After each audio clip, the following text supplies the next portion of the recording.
ఇకపోతే మన గెంజి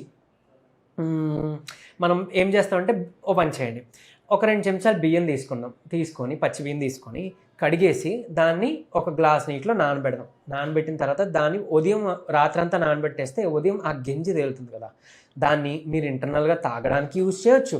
అలానే ఆ గెంజితో మీరు ఐస్ క్యూబ్స్ చేసుకోండి, అంటే డీప్ ఫ్రీజర్లో పెట్టేసి ఐస్ క్యూబ్స్ చేయండి. దాన్ని మీరు ఫేస్కి తర్వాత ఈ ఐస్ కింద ఇవన్నీ కూడా మీరు రబ్ చేసుకుంటూ ఉంటే కింద ఉండే డార్క్ సర్కిల్స్ పోతాయి. ఈ పింపుల్స్ కూడా అది చాలా మంచి మెడిసిన్లా హెల్ప్ అవుతుంది. అండ్ ఈవెన్ ఆ వాటర్ని స్ప్రే చేస్తే కూడా మీకు హెయిర్ గ్రోకి చాలా ఇంపార్టెంట్ అనమాట.